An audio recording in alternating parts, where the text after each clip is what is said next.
Deep within the Texas jail system, a man defied strict rules, making once terrifying guards seem like mere schoolchildren.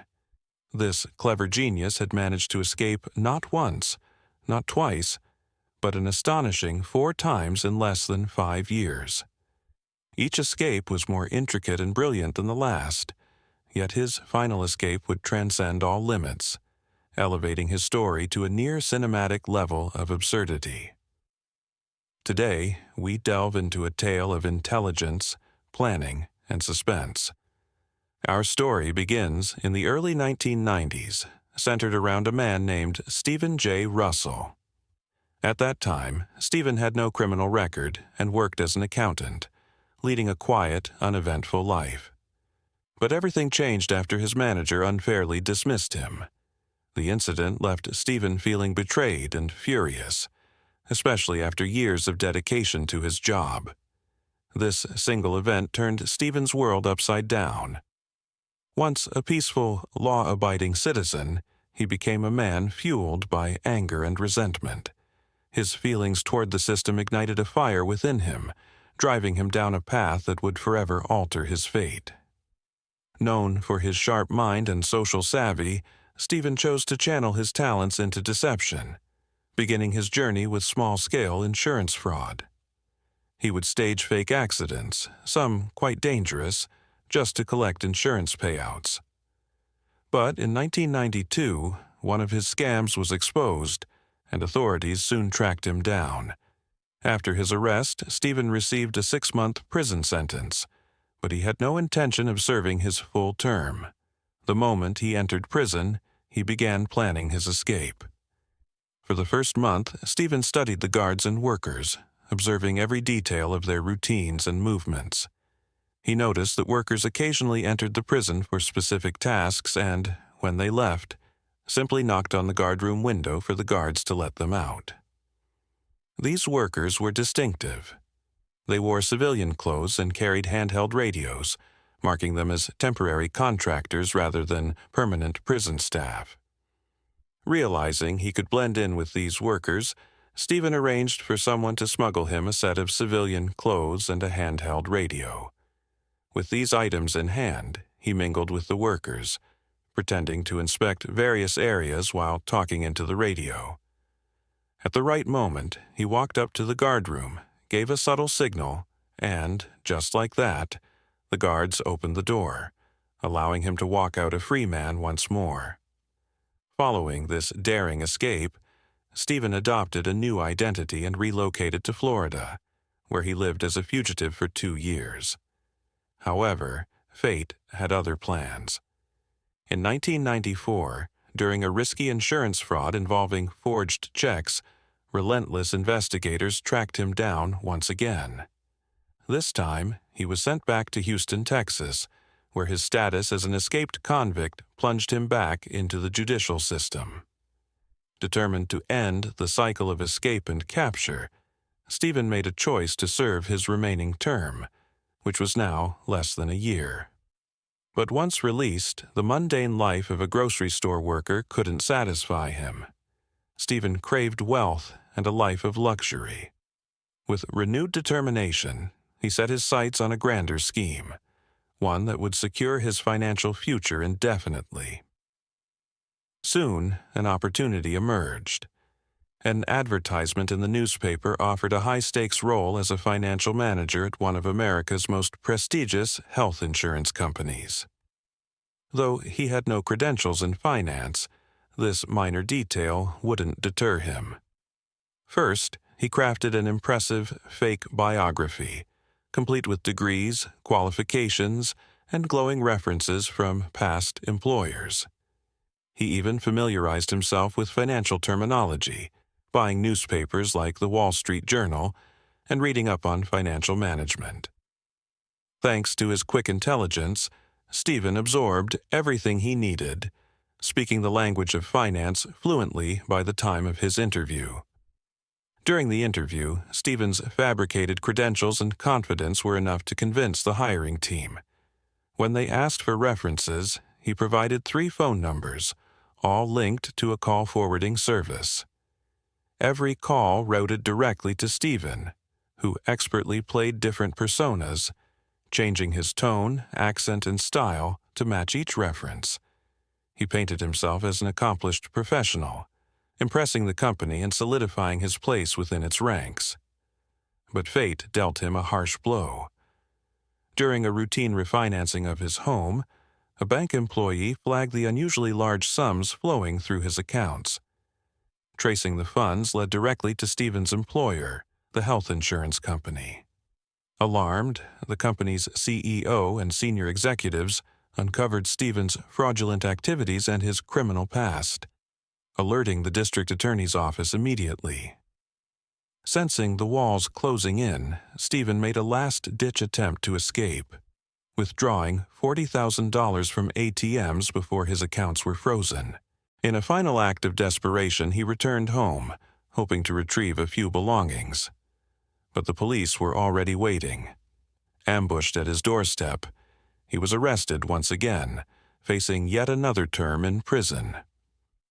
This time, the bail for his parole was set at an astronomical $950,000, a sum impossible to secure with his accounts frozen. But Stephen wasn't about to accept his fate. Within 2 months of his arrest, he launched a daring, unconventional escape plan. With nerves of steel, he dialed the Harris County Records Office from within the prison walls. Posing as none other than Judge Charles Ham, the very judge who presided over his case, Stephen spun a story that would test the limits of deception. Confident and composed, Stephen informed the unsuspecting office employee that he was handling a unique appeal for an inmate named Stephen Russell. He claimed that a covert appellate session had resulted in an extraordinary decision. The parole bail, originally set at a staggering $950,000, had been reduced to just $45,000. His bold, unwavering tone and intricate knowledge of the case convinced the employee, who went ahead and modified the records as requested. Now, Stephen needed $45,000 to walk free, and he needed it fast.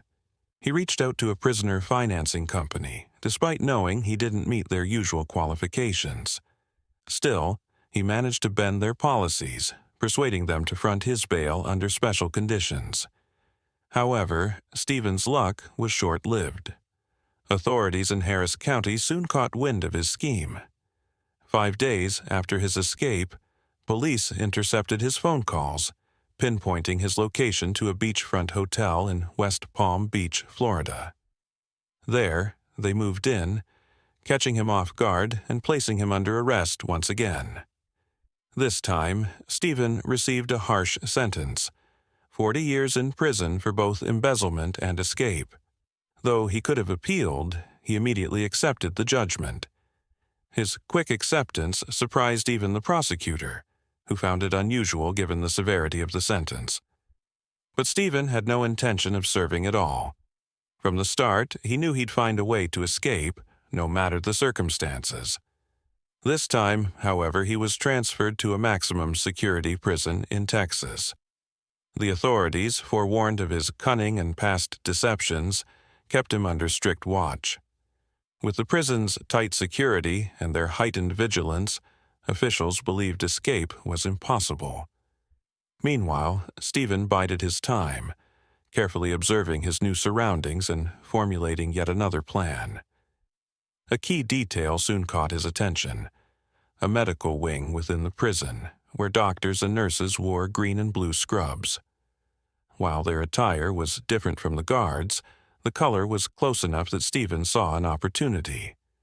Determined, he managed to dye his clothes to match the green of the medical staff's uniforms. On Friday, December 13, 1996, he put his plan into action. After an early breakfast at 4 a.m., he donned the green clothes under his white prison uniform. Finding a secluded spot, he removed the white uniform, now dressed like the medical staff he'd observed. With unshakable confidence, he approached the guard's area. He had noticed that the female guard there spent her mornings on the phone, rarely paying attention to her surroundings. Timing his move perfectly, he greeted the guard from behind the glass, giving her a nod and a quick wave. Without a second thought, she pressed the button, opening the prison door, and Stephen was free once more. Knowing he had to leave the area quickly, Stephen flagged down a local resident, telling him a story about being a doctor who'd had a bit too much to drink and crashed his car. He convinced the man to give him a ride, distancing himself from the prison before hailing a taxi in a nearby town. To the taxi driver, he presented himself as a surgeon from the Texas Medical Center in Houston, urgently needing to get there for an emergency. Upon arriving at the medical center, Stephen told the driver to wait while he retrieved money from his locker inside. But he never returned, leaving the driver behind and once again vanishing into thin air. This third escape left authorities reeling. Humiliated by Stephen's repeated evasions, they assigned a special agent to track him down. Terry Capps, head of the prison's Special Operations Unit, took on the case, determined to restore the prison's reputation by bringing Stephen to justice. Terry, well aware of Stephen's extraordinary talent for deception, formed a specialized task force solely dedicated to his capture. Their search led them to Huntsville, near the prison, but Stephen had already left Texas, making his way to Biloxi, Mississippi. There, he found opportunities to gamble, hoping to win the funds he needed to stay ahead of the authorities. Terry and his team tracked down a recent acquaintance of Stephen's, confirming his presence in Biloxi. Terry sent Stephen's photo to the local sheriff, and, astonishingly, fate led the marshal himself to spot Stephen on a city street. Recognizing him instantly, the marshal arrested him, sending Stephen back to the Texas Department of Criminal Justice for a third time. Now, an additional 5 years were added to his sentence, bringing his total to 45 years with no chance of parole. Under these terms, Stephen wouldn't be eligible for even the possibility of release for at least 11 years. Stephen was far from ready to accept his fate. Even under intense surveillance, he devised a wildly ambitious escape plan. This time, he aimed to exploit a loophole he'd uncovered in his research on parole requirements, a special clause allowing the release of inmates with severe terminal illnesses.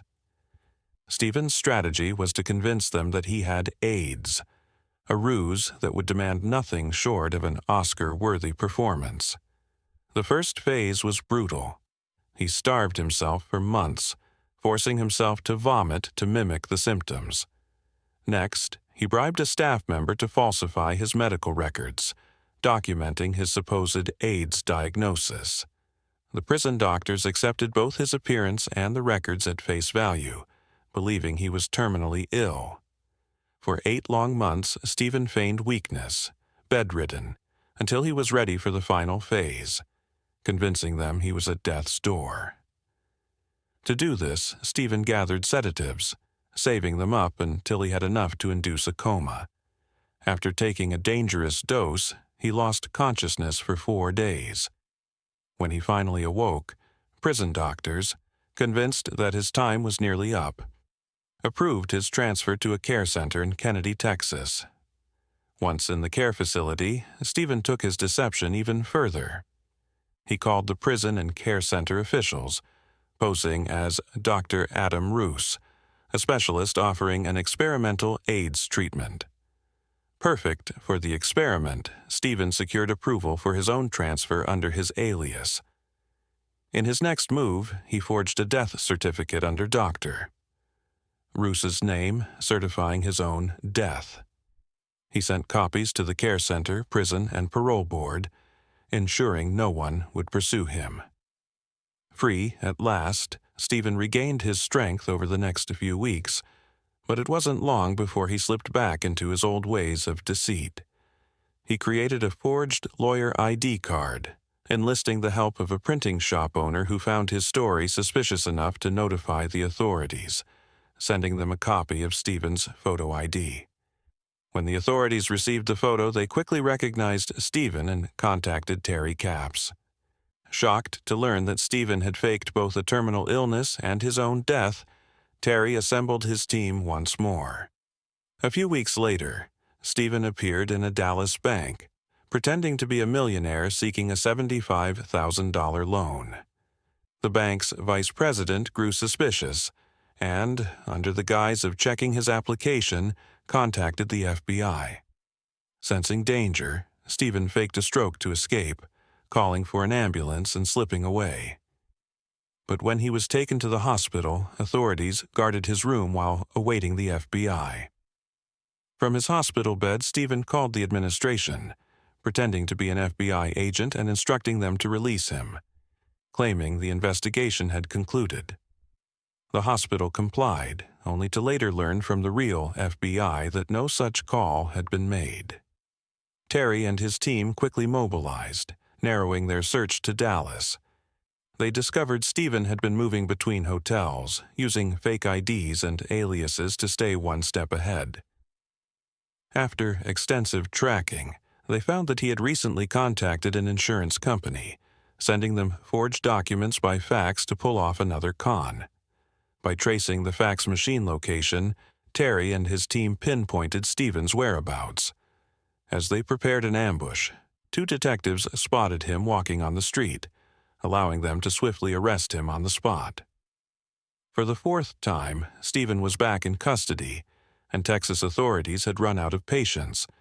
To make an example of him, they handed down an astonishing sentence: 144 years in prison, with no possibility of parole. He was placed in the highest security unit, a section typically reserved for the most dangerous criminals, despite his nonviolent crimes. Here, prisoners are confined to their cells 23 hours a day, with only 1 hour for exercise, all under constant surveillance.